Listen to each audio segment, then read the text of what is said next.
সেদিন আমরা 400 টাকা নিয়ে যাচ্ছি, এটা আমাদের কাছ থেকে চাপাটি ধরে আর নিয়ে নিছে। আমার কুত্তা ফারুক স্যার। কুত্তা ফারুক বলে আমার নাম চিনি। ওদের জ্বালায়, ওদের অত্যাচারে এই এলাকায় মানুষ, পুরুষ মহিলা কেউ হাঁটতে পারে না। একটা লোক স্যার কি করে, মাস শেষে কয় টাকা বেতন পায়? অফিস থেকে বাইরে দেওয়ার আগে সামুরা দিয়া কোপে নিয়ে জায়গা, মাথা মাছে বাড়ি দেয়, পিঠ পেঁচে কোপ দেয়, যেখানে ইচ্ছা সেখানেই কোপ দেয়। এদের অত্যাচারে এলাকাবাসী অতিষ্ঠ। সমাজে থাকার দরকার, সমাজে যারা ক্ষতি করে তাকে তো কুত্তা ডাকে, তাই না? কি সমাজে থাকা দরকার না কই থাকা দরকার? নাম কি তোর? আমার কুত্তা ফারুক স্যার। কুত্তা ফারুক। মানুষ কি কুত্তা ফারুক ডাকে? না, আমি ফারুক করে ডাকে, মানে কুত্তা ফারুক বলে আমার নাম চিনি। মানে কুত্তা ফারুক বলে মানুষ চিনে? কোন এলাকায় চেনে? মোহাম্মদপুর ঢাকা উত্তর নবীনগরে। মোহাম্মদপুর ঢাকা উত্তর নবীনগরে। আমাদের লিডার যে কালিয়া জহির স্যার। কালিয়া জহির?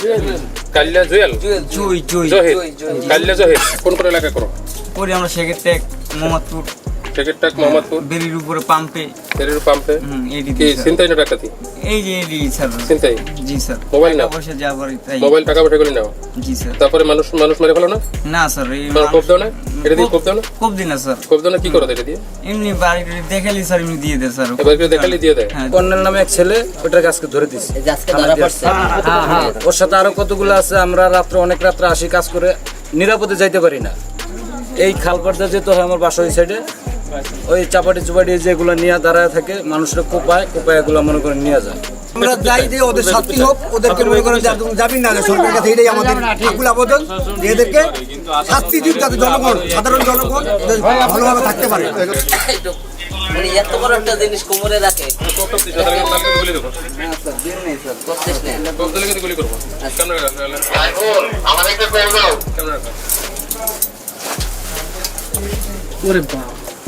এরকম রাখো।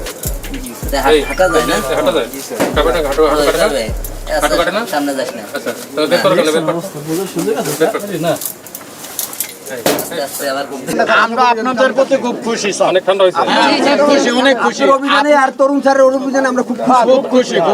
বাকিটাও ঠান্ডা হবে। আমরা একটা সোর্সের মাধ্যমে এটা জানতে পেরেছি যে আজকের রাতে একজনকে কোপাবে, মানে যিনি ওদের এক বড় ভাই মাউরা সোহেল, এই মাউরা সোহেলকে যিনি ধরে দিয়েছে, ওকে আজকের কোপাবে রাতে। আর মোহাম্মদপুর টাউন হলে আজকে একটা ডাকাতি করবে, এই মর্মে একটা তথ্য, এবং সেকেন্ডটাকে করবে, এরকম একটা তথ্য আমাদের কাছে ছিল।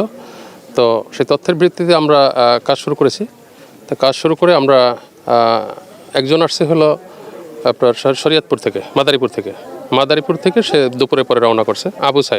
আবু সাইদ হলো শরীয়তপুরি মাদারীপুরেই থাকে, সে এখানে এসে ডাকাতি করে রাতে কাজ করে আবার সে চলে যায়। তো সে আজকে রওনা করছে দুপুরের পরে রওনা করে সে আসছে, আর এসে এবং ওদের সকলের সাথেই প্ল্যান করতেছিল যে আজকের এই দুইটা কাজ করবে। তো এই মেসেজটা আমরা পেয়ে আমরা বিকাল থেকেই আমরা তৎপর ছিলাম যে কীভাবে তাদেরকে গ্রেপ্তার করা যায়। তো এরপরে আমরা প্রথম একজনকে গ্রেপ্তার করার পরে তার গ্রেপ্তার করলাম, এটা যারা আছে সঙ্গী যারা আছে এরা জানে না। এরপরে তার তথ্য অনুযায়ী আমরা এখানে এসে এখানে তারা প্রস্তুতি নিতেছিল ডাকাতির জন্য।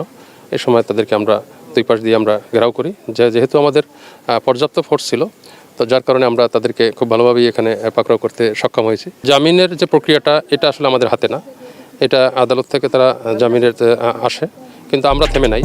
তারা যতবারই জামিনে আসবে, আমরা ততবারই যদি এসে ক্রাইম করে আমরা ততবারই তাদেরকে ধরবো। তো আমরা আশা করি যে আমরা এখন যেভাবে অর্গানাইজ বাংলাদেশ পুলিশ, তাতে এরা আর কোনো দাঁড়াতে পারবে না, এবং এই মানুষের জন্য একটা স্বস্তির পরিবেশ দ্রুতই ফিরে আসবে ইনশাআল্লাহ।